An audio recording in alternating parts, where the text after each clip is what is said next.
All right, we're here at K&N Power Sports in Tulsa, Oklahoma. Sold the MT-07 this last Saturday, right? And I think after the summer of riding, I was fairly convinced that I wanted an adventure bike. So we went with the Tenere 700. I really liked the CP2 engine, just incredible. So this is it. We threw down on it today.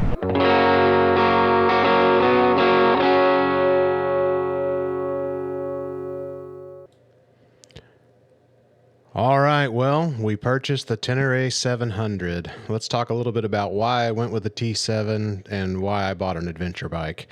Well, I'm a dad, so, mid 40s, I guess you just have to buy an adventure bike, right? It's a rite of passage, I guess, as we grow older. I think there's more I rode over the summer. I wanted something that had a little more legs for travel. That could still go and have some fun off-road. The KLX 300 is certainly amazing. It's nice and lightweight, and I hope to keep it for a long time, or at least some variant of a dual sport or lighter bike for more difficult off-roading as I try to learn and get better at that. And as I gain more confidence with the Tenere off-road, I'll certainly want to be able to ride it. Of course, I'm not going to be like Paul Torres or those other guys who can who can ride it crazy off-road. Be cool if I could, but I probably won't be able to. But the reason I went with the T7 is it was coming up on the end of the year. The 2024 models were on sale, $1,000 instant rebate. There was a dealer in Tulsa, Oklahoma, and I got out the door at $9,700 cash. So it was a really good deal. It's a bike that's going to allow me to take longer trips a little more comfortably, a little more power on the highway. We've already had it to Pikes Peak and back. I'll do a video on that soon. But why specifically the Tenere 700? I'll be honest, I really like the looks. Of all the adventure bikes, it kind of gives me the fizz, if you will. It's very kind of Dakar rally tower front end, just kind of looks cool to me. I just really, really like it. That's probably the number 2 reason.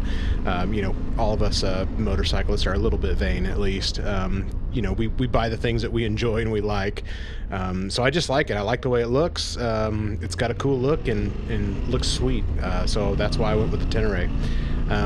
Then kind of the third reason I went with the adventure bike and the Tenere specifically is I had the MT-07. I put about 4,000 miles on it before we sold it, and I loved the CP2 engine. Man, I've ridden some bikes in the past, Veek Twin. I've ridden inline 4s, tons of singles, obviously. The parallel twin really has a good feel to it. A lot of low-end torque. It's just right there when you need it, but still has power throughout the power band. And so I felt like I knew what I was going to get when I purchased the Tenere.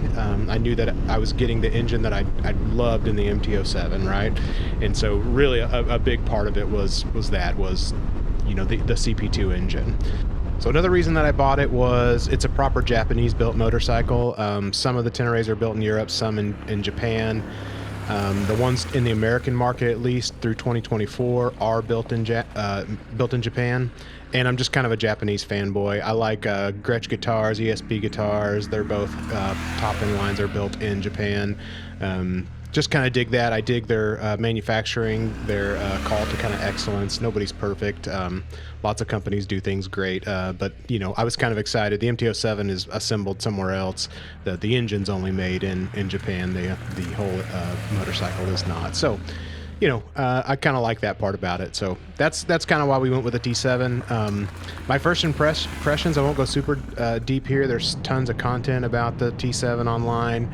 And of course it's a last year's model anyway. So there's the new, shinier and better improved version out there. However, I'll say the general fit and finish of the bike is so nice. The MT-07, you could tell it was a more budget in mind. The T7 definitely feels like they took the extra time. The fit and finish is really, really clean, especially, getting it $1,000 off. That's always a good time to buy a bike at the end of the year when they're trying to clear out for next year's inventory. It's just really, really well put together. Everything fits nice. It's clean. Nice Brembo brakes. You definitely get the extra money that I feel like you get the extra value for the extra money that you put in for these bikes. I think they're a tremendous value, especially at under 10 grand out the door. Were guys local to me selling bikes with 3,000 and 4,000 miles on them, even though they had a couple Farkles on them, but they wanted $10,000 and $12,000 for them used. So it was a good deal, and I feel like they're a really good value, and the general fit and finish is just really clean. I don't think that can be understated, or overstated, I guess. It's just really, really nice. Kind of the on-road experience, I've got about a little over 5,000 miles on it now, and I've had an SV650, the MT-07, and ridden some other like inline 4 bikes back in the day. Man, the ADV bikes, at least the ones I've ridden now, they are the multi-tool or the Swiss Army knife of the motorcycle world. They're not excellent at any one thing, I'll be honest. They're really not, but they'll do just about everything at a pretty decent clip. It would probably even go on the track and do pretty well. It loves the twisties, it loves the corners. It really feels sporty and has a ton of power for a middleweight bike. The only thing that I probably notice is when you're flipping like from right to left in a corner, it doesn't quite respond as well, so you have to maybe counter steer a little harder to get it to lean, go back the other direction. But man, it is so responsive, and I'm guessing part of that's the big 21-inch front wheel, opposed to like a 17 or something like that on a proper sport bike. But it really is fairly nimble for what it is, and I'm loving it. And I find it super comfortable to ride. I very much enjoy it. Off pavement, I've got 400 to 500 miles of off pavement / easy trails. I don't have any like proper hard trail time on this bike, mainly because it's heavy. I'm not that great of a rider. I plan to do that. I'm pretty short, and the bike's pretty heavy, which definitely made me nervous the first few outings. At the factory height with the factory seat, I couldn't even turn around on a dirt road. I could barely tiptoe to get pushed and turn myself around. I thought for sure I was going to drop it like the first day I had it out on the dirt roads. And so I haven't been really comfortable taking it out on more technical stuff. I do have it lowered down. I've got the Tenere, Yamaha Tenere short seat, the factory one you can get for like less than $150. I think that's a pretty good deal. And then I've got the Alt Rider lowering link on the lowest setting now, and I feel really comfortable on it now. It's probably too low, but I still have quite a bit of ground clearance, and you'll see that more in the video when we talk about the different things that we've put on it, kind of the build out that we've done. So I haven't had anything hard off-road. There's like a really cool 13-mile section, shelf road, between Canyon City and Cripple Creek in Colorado that we took it on. A couple of short sections of that were kind of trailish, but more off-pavement stuff, and nothing super technical. I think as long as it's only like medium technical, I'd probably be okay on the Tenere. It just still is a little bit heavy, and I definitely feel more comfortable on the KLX 300. Even though I sit up taller on the KLX, it's just so much lighter, and it just, there's less anxiousness there about dropping it or hurting myself with it, I guess. And it's half the price, maybe that's part of it too. But I want to kind of go over also the build out that we've got on the bike. So I'll cut in a video here that I did and show you all the cool stuff that I did on it, and a little bit of why I picked what I did pick. All right, so I thought I'd walk everybody through the various upgrades that I've done on it. But as we go through here, keep in mind, you can spend a lot of money on a bike after you get it, and you don't have to. That's something important.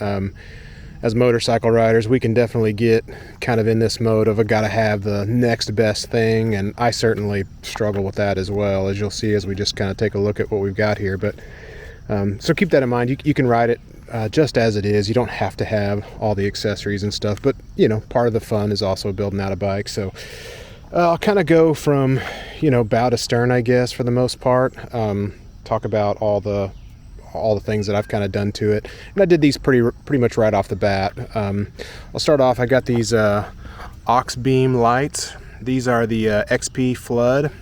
I'll cut into a clip right here where you can see, I think the stock headlight does a really good job of throwing a straight beam, and the high beam, making it a greater beam, but the flood seems a little leaving something to be desired. So I went with a floodlight versus like a additional spot, and I'll cut in here and you can see the difference kind of on those as well. I'll cut in a video of that. All right, so we're outside here, and I wanted to give a demo of the standard headlight, the bright light, and then demonstrate the aux beam floodlights that I put on the bike. So here we have the standard light, clip on our high beams. And you can see there's kind of a direct high beam out there, and we're kind of sitting on a hill a little bit, so it's a little on the high side. But it doesn't really do too much for your, your surrounding vision. I like to ride at night, and with the wildlife being around, a wider view is certainly something you would like. And so this is with the aux beam on, with the low beam and just the aux beam. So as you can see, it really lights up the area around the motorcycle. Kind of go around here, and this just makes it really nice. I know when I ride at night in the woods, which I really enjoy doing, I like it to just kind of be lit up like Christmas. And then of course with all the lights on, I don't know if you can adjust that top light a little bit, but I would like that to come down if at all possible. But I haven't messed with trying to adjust it. But again, standard light, high beam on, high beam off, high beam, and the floodlights really does light it up well. You can see it's almost just 180 degrees lit up. So very nice. Kind of moving back from there, I've got the Tusk crash bars. Those were, in my opinion, kind of the best looking and value, kind of bang for your buck stuff. I like all the Tusk stuff, to be honest with you. I've got my Zumo XT2 mount on there. I dig the Zumo XT2. I do plan on doing a video. I think there's several videos out there on like, should you do your phone versus GPS? I have some thoughts on that, and I want to share, and I think that can be helpful for everybody. Let's see, I did the Barkbuster handguards primarily because there's not a ton of real estate on the handlebar, and the Barkbuster, they engineer them for the specific bikes, so they're bike specific, which I really liked. So that's why I went with that. Got the quad lock with the vibration and the mount, the charging mount, so that's handy. I just have it plugged into the USB power there. I've got heated grips, which I love. I talked a little bit in the last video that I like to try to ride through the winter, but your hands do get extremely cold, even to the point where it could be dangerous. So keeping your hands at least at a temperature that can safely manipulate the controls is super important. So I went with the Koso. I think they're great. They're doing a good job. If I had to do it again, if these die, I will more than likely go to the kind of lower budget type that just wrap around the handlebar and then you slide over a standard size grip, because I'm not a big fan of the larger grip size. It's probably just because of my smaller hands. I don't love the grips being bigger than kind of what factory are. So, it's a preference thing, probably again due to having smaller hands. Went with the double take mirrors. These are the version 1 double takes. I like those a little bit better than the newer version aesthetically. Not that it matters. I'm sure the new ones work just as good as the old ones, but I kind of like the old ones a little bit better. Let's see. I've got some generic handlebar risers on there. Brings the bars up and back. My arms are a little short. Like I said, I'm a short guy, so bringing them up definitely helped when I'm standing up, and then just a lot more comfortable sitting down, as I can easily reach the handlebars without feeling like my shoulders are kind of stretched out. So I definitely dig that.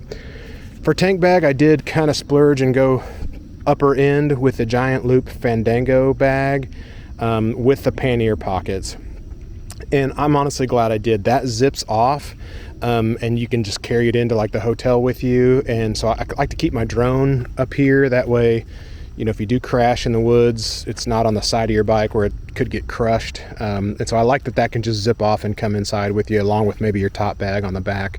I really like that. And the pannier pockets are great.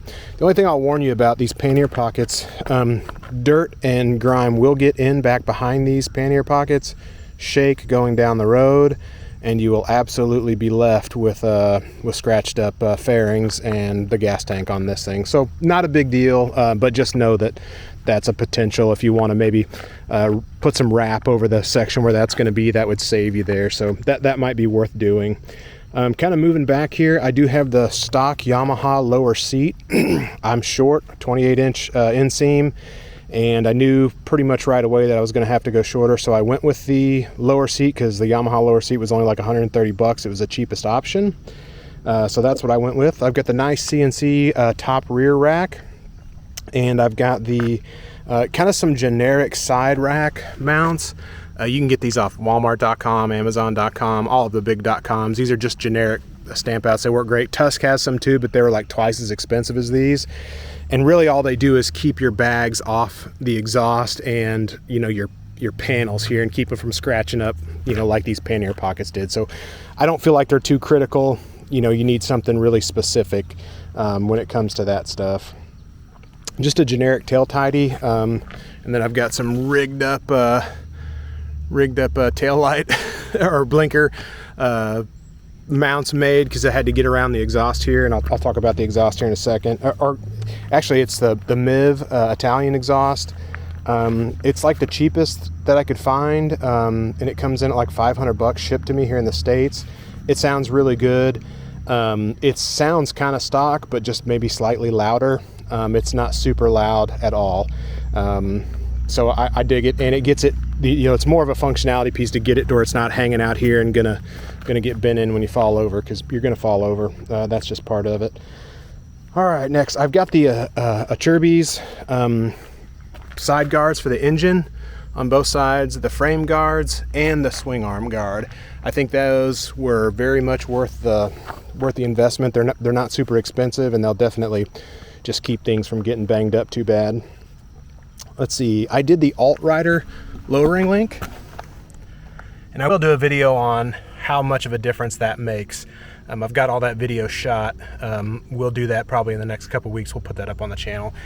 It's I've got it on the lowest setting, which I think is 80 millimeters dropped, and then I'm 30 millimeters dropped on the front forks. I think that's the max you can go before the clamps are out of range where the tubes should be clamped onto. So that's about the max you can get out of it. Again, I am 28-inch inseam, pretty short guy. With the low seat and the 80 millimeter lower setting on the alt rider lowering links, I can almost flat foot with both sides. Or if I stop at a stoplight, I don't have to shift over to get 1 foot flat down. So that's really nice. I definitely think I could move it up now that I've had some riding time on it, but I still want to get some more off the road experience with it lower to the ground before I jump out and do that. I did have to buy like a generic adjustable kickstand, which I just bought, you know, something off one of the .coms. I can't even remember where I got it. But it works good and it's holding up well. But if you're going to lower your bike, suspension wise, you'll have to put a lower kickstand on it. And then let's see, I think the last thing that's on the bike currently is the Quiet Glide Tusk skid plate. I like the Quiet Glide because it's got the UHMW sheet on it that will slide over the rocks, and then you can obviously replace it once it gets damaged and beat up. And the only thing that's not currently on the bike that I ran, I did buy the Tusk Expedition version 2 soft bags, the same bags that I have on the KLX 300. I just bought another set for this, and they did great. I really like the Tusk stuff. Again, I've said that before, but I think that kind of wraps up the accessories that I've got on it. That being said, I think we're about, you know, $3,400 in after tax. So it can be a lot of money to outfit a bike. Don't wait till you get your bike outfitted to take it out and have adventures.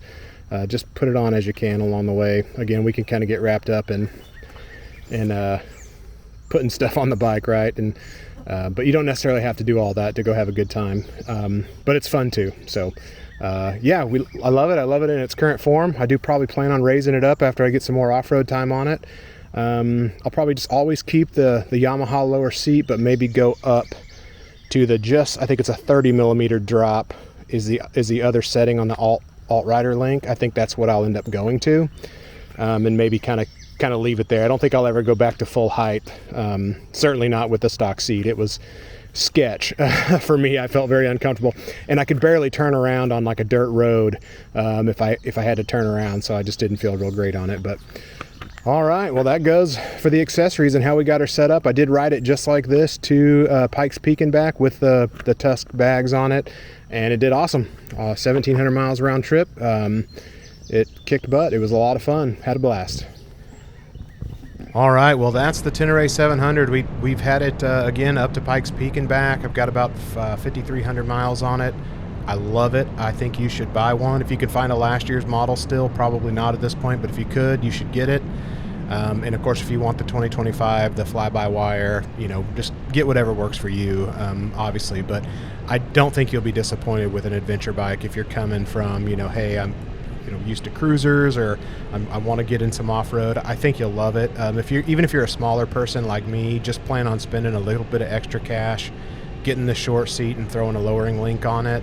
I think that you'll find that, you know, you'll be very comfortable. My inseam is 28 and I can almost flat foot the bike. I'm definitely on the balls of my feet with both feet, and then I can easily put one foot down when I stop at a stoplight without shifting in my seat at all. And I've got one foot completely flat. So, you know, if you're a shorter rider, just plan on shortening it down a little bit, and then you can always bump it back up when you build confidence. I think it's a perfect bike for just about anybody. Even my son, who's a little bit shorter, sits on it, and it's shorter than his KLX 230, which is stock. So it's sitting lower than that is at this point. And, you know, it does take a little bit to get used to how heavy it is on the top end. But it's a really awesome bike. I've loved it for every mile that I've had no complaints. It's been completely amazing. And I don't think you could go wrong with it. I'm sure all the other adventure bikes are that way too. My buddies have variants of them. You'll see on our trip to Colorado that, you know, they all had a great time and ran well. So they're great bikes as well. But man, I love the Tenere. For me, it just it looks cool. It feels good. It rides good. You know, it's a little top heavy maybe. It wears its weight heavy up top, but you can get used to riding just about anything. But all right, well, thanks for watching. Check us out, you know, in the upcoming videos, the trips that we have planned, and we'll see you next time.